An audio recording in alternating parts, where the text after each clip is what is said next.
Well, hello there. Welcome to Healthy Cooking with your friendly Italians. I'm Jim Biro. I'm Marilyn Biro. And we have a guest with us today, Mark Sinicropi, who is going to give us the recipe for his famous Italian sausage. And now mind you, when he was in the business, he would make 200 pounds of this. And he has never shared this with anybody. I tried to get him to share it with me, and he says, if I share it with you, I'm going to have to kill you. Well, now he is going to share it with us all. Welcome, Mark. Well, welcome thank you, to Jim. this show. Thank you. And glad to be here. we had the opportunity to go up to John Simolo's house. He opened the house up for us and his kitchen up to us. And we went through the process of making some wonderful Italian pork sausage. And we're going to be showing the footage of that and how the process goes through, and then we'll be talking about that and some recipes and everything else. So you ready, Mark? We'll go through this. We're ready. Okay. Roll it, Jimmy. By the way, before we get on, what's on your shirt there today? Just proud to Proud be to be Italian. All right. Welcome. We're all proud to be Italians Yes, we are. today. All right, so let's start it, and we'll go through this and we'll comment, and then we'll talk about it after. Okay? Fine. All right, let's roll the reel. Here we are. We're in John Simolo's kitchen, and there's John. Notice he's got the hard hat on.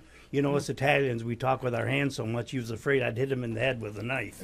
So, Right. so here we are. That's what we're using today, or that day, and it was called a pork shoulder butt. With a bone. With a bone. This has the bone in it. Okay. They usually average about 5 to 7 pounds each.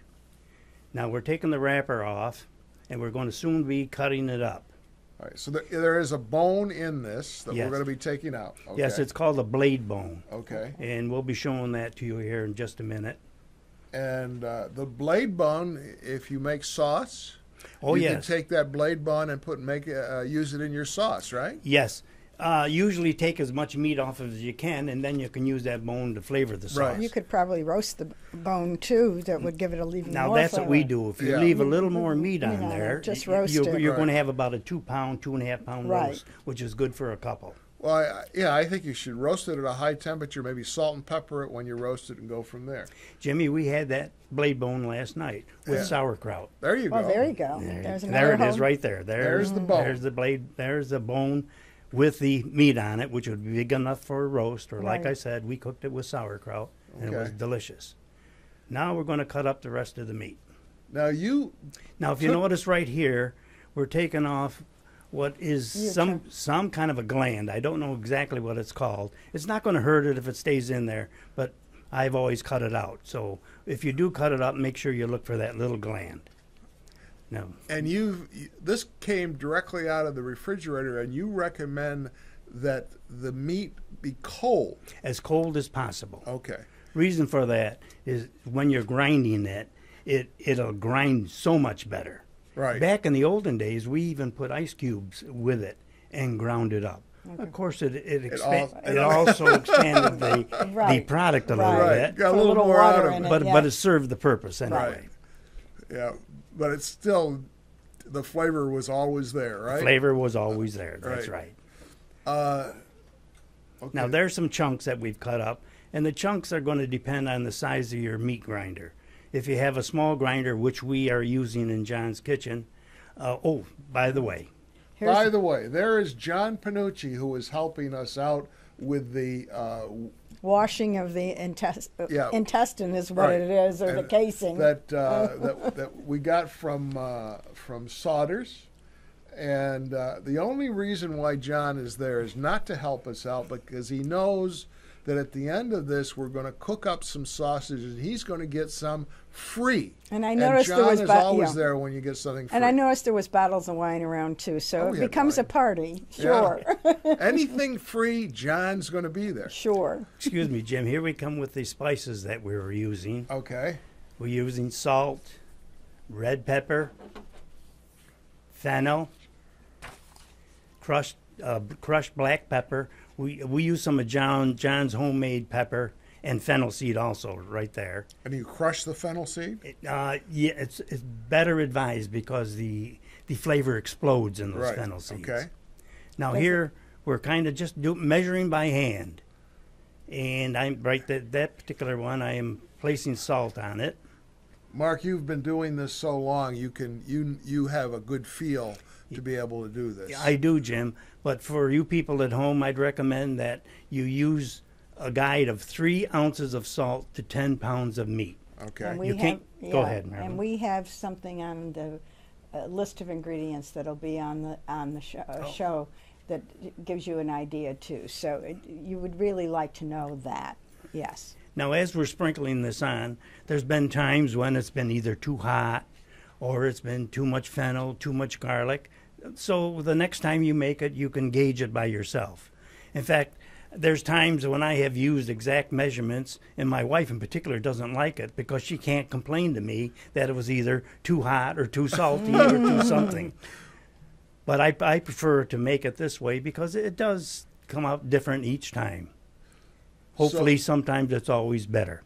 I think it's important to point out that he is putting the seasoning on before he puts it through the grinder. He's going to mix it up, and that helps with the taste of it. Is that correct? Oh, definitely, Jim.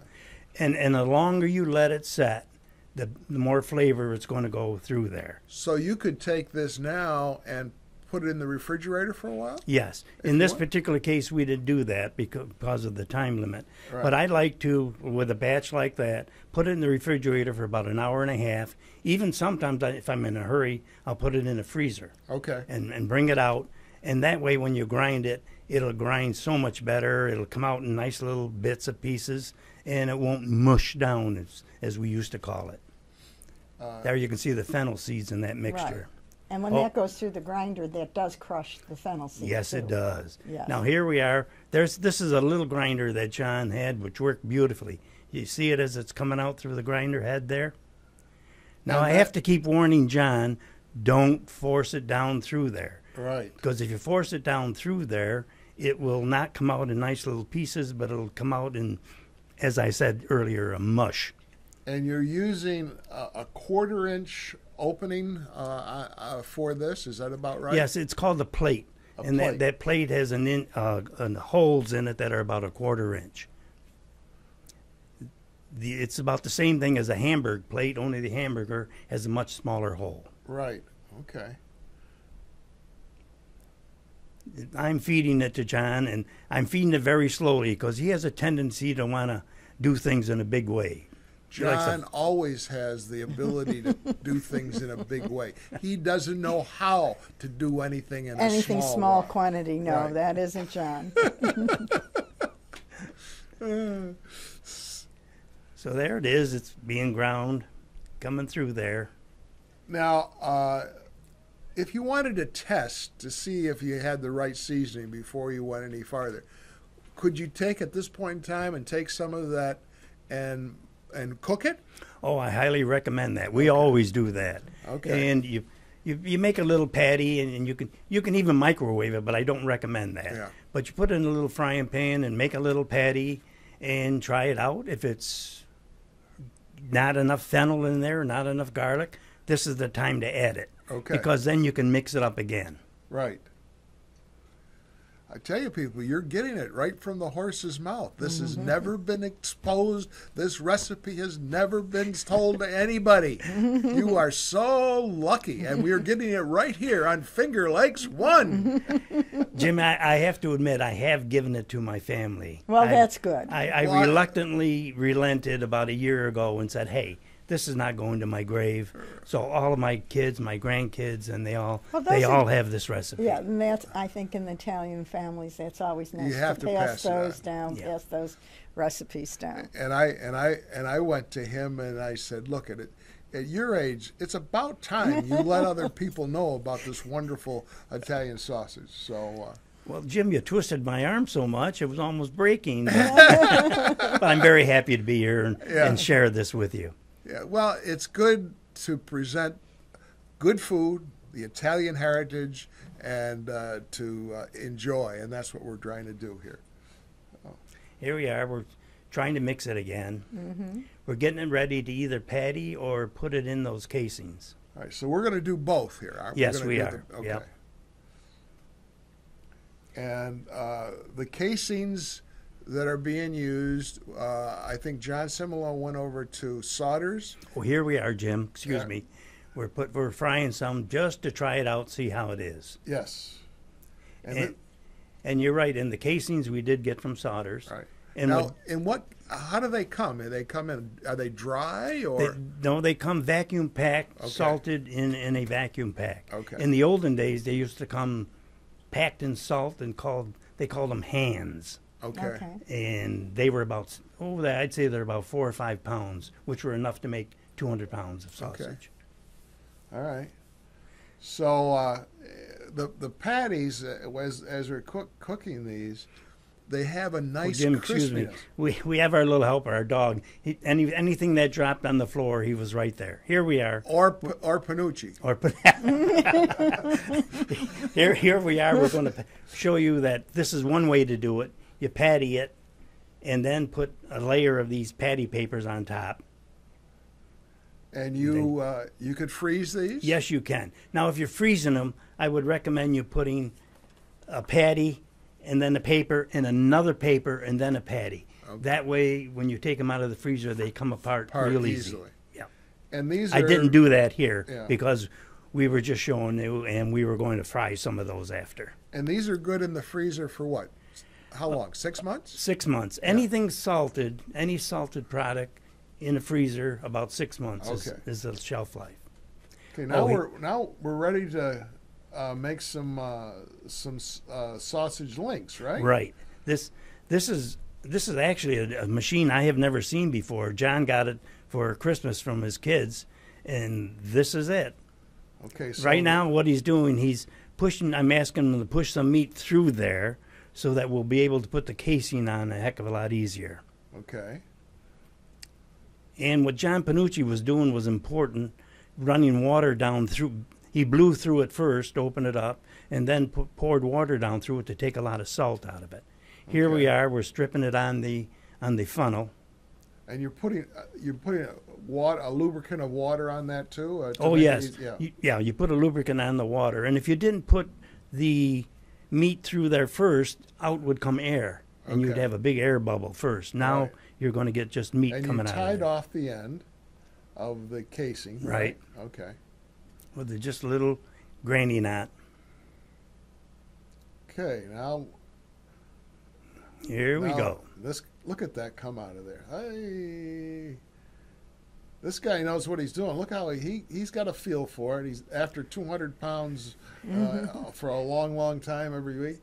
Huh? You know, I have to admit, that was the first time I made link sausage in probably 30 years. Oh my goodness. That was the first time, yes. Because I've always preferred the patties. Right. I do then. too. I do like the patties.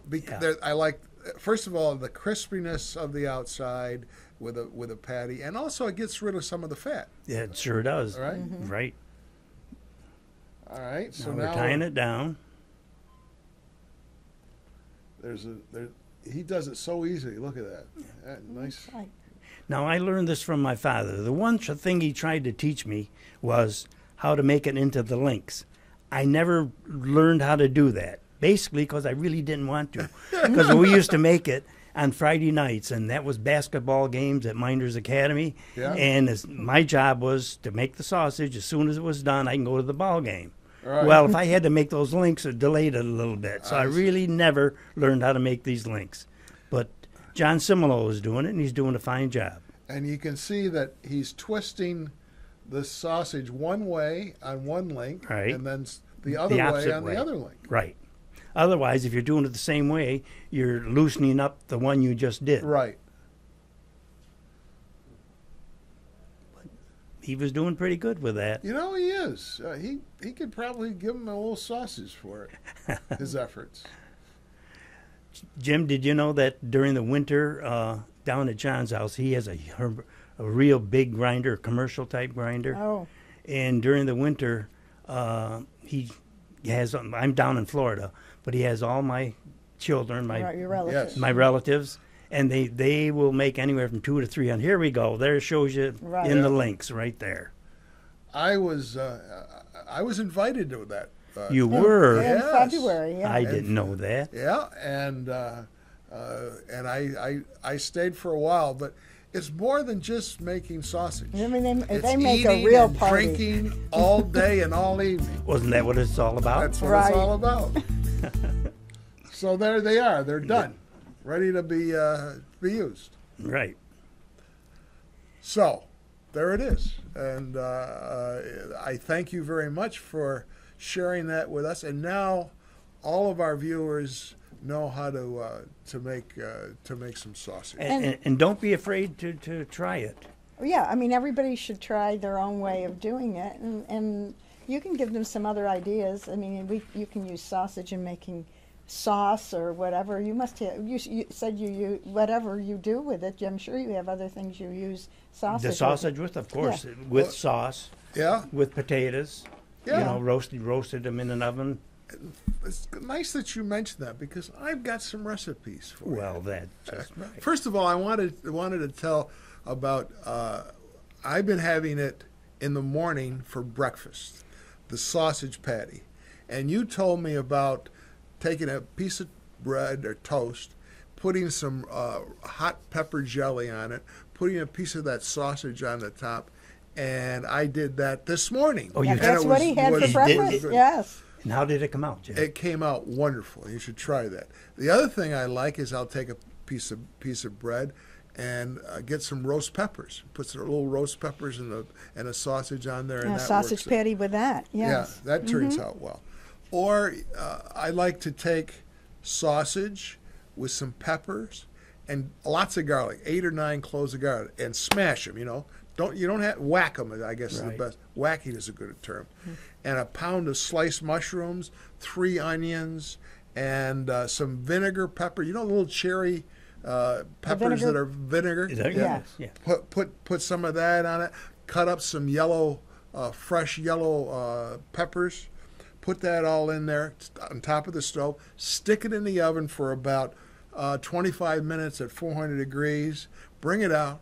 Get a loaf of bread, glass of wine, and you're in business with that So- wonderful sausage in there too. That See, sounds this is the delicious. time Yeah. everybody can become creative and figure out what they're going to do with their sausage or That's their right. homemade sausage. And one of Marilyn's favorite things is rapi. And I love rapi. Can you explain rapi? It's called broccoli de rape. It's a combination between some kind of it has some broccoli base to it, but it's really a green. And it was, I think they developed it out in California too. I think it is from That's a lot. Most of it is grown out there. It's wonderful. It has just a bit of bitterness to it, and it's wonderful with sausage particularly. It's very good with beans if you had canali beans Right. or something. Also, it's very good with just a little pasta in it and hot pepper. The little ears, the Yeah, pasta ear orecchiette is- or gemelli or something of that nature. Yep. It's a wonderful, wonderful dish. But there's a lot of broccoli rape, and that you can find in the stores usually all winter long. Right. Right. Now, So- Mark, my father used to do one thing. Only thing he ever cooked was polenta. And he would go out and get a stick and he would stir it, and then he would put it on a pizza pan. And I was wondering if your family did this. And then he took some sausage and some tomato, some marinara sauce, and pour that over the top with a little cheese over it. Stick it in the oven and warm it up, and bring it out. And then you got the fork and you marked your territory, and that is what you ate. You Did ate you off ever the- do that? You ate right off of that. Right Off off the of that wooden platter. plate. Right, that The- platter. the- Yes, the- definitely. yes. Yes, we used to do that, Jimmy. What about, and I'm going to pronounce this wrong, and you can correct me, Jimbat? Ciabatta, Ciabatta? which is what they said when they put anything together.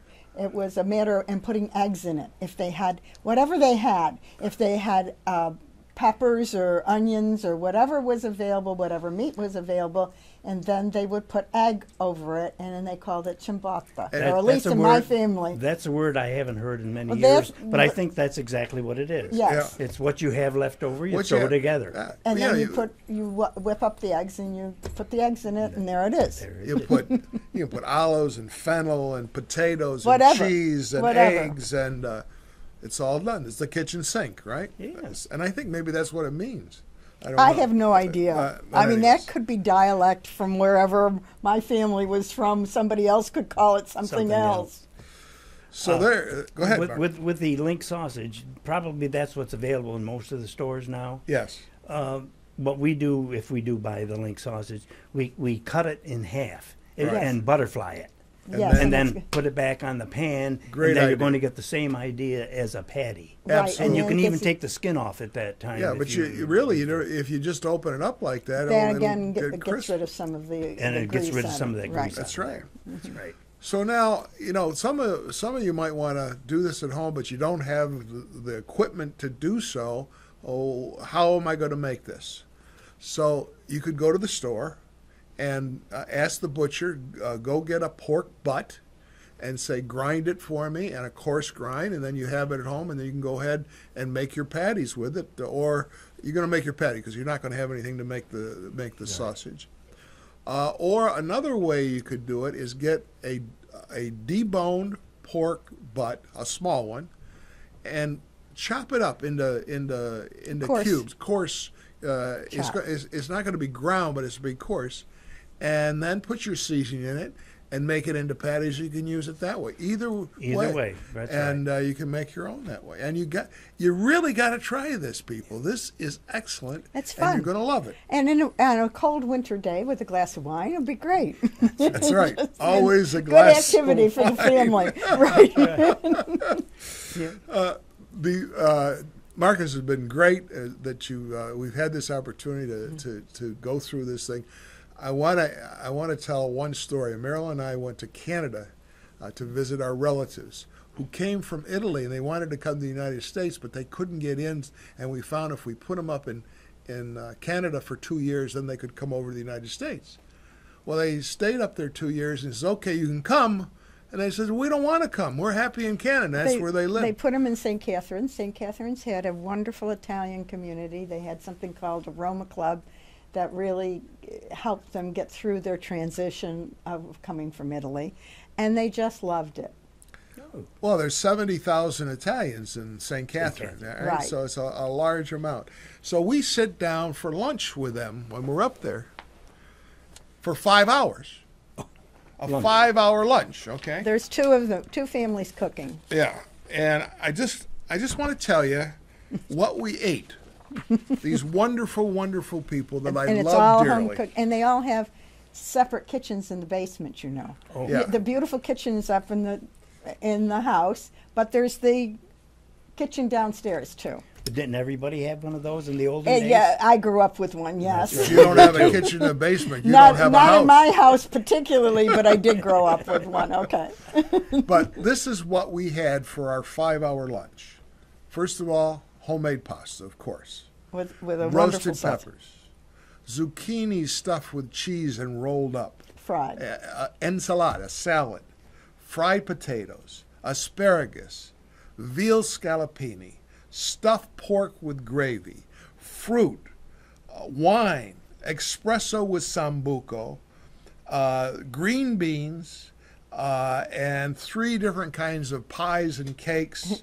And then we ended it off, Marilyn, how do you pronounce this herb? Chanta herbe, which Have is, you ever heard means of that? 100. It means 100 herbs, but it's a liqueur. It's supposed to be a digestivo. Italians are very big into aperitif, which means that will give you an appetite. The digestivo is given to you after dinner because that helps you digest all this wonderful It's either- food that you just ate. You drink this, and you're either going to digest it or you're going to die. It's very Well, potent, it by looks the like way. you digested. I didn't digest it. It's very potent. So, well, this has been great. And thank you very much Yeah, for we joining enjoyed us. having you. This was And, wonderful. and thank John Simolo and even John Panucci for helping. And I even watched this whole process, so it was great fun. Yes. And Jim Sinicropi was with us, so we all had a great time. Yeah, So Jim, we're off to New York yeah, we're for going to go for a couple of Tuesdays. and tell them what we're doing in New York. Well, we're doing 2 major things. We're dog sitting Yeah, our dog grand sitting. dog Whee! while our children go to Italy, and so they'll have stories for celebrating Mike's wife Jana's birthday, And then we get to celebrate our son's birthday because he lives in Brooklyn. Because during the time we'll be there, so we can go celebrate Mark's birthday. And he's going to be 50, so that makes Jim and I old, or something like that. It makes them old, not you. Oh, all right. But anyway, it'll be fun to have be able to celebrate. And our I'm sure we're going to eat in some birthday. good restaurants when we're in New York, and hopefully we'll. We've got all kinds of plans now. Whether we'll make them all or not, Who knows? but we've got it. We've got our own New York bucket list, and I'm sure we'll have stories when we come back. All right. Yes, we will. And I want you to. I know you go south for the winter. You're going to be leaving in a little bit of time. Enjoy the South, and we'll see you in the spring. Okay, Jim. And thanks once again for coming, Mark. It was thanks great for fun. asking me. It was a lot of fun doing this. Thank you. And we're glad that you joined us, and we had a good time doing it. So cook us some sausage, and Yes. we'll see you in a couple weeks. Okay? Ciao. Ciao. Ciao.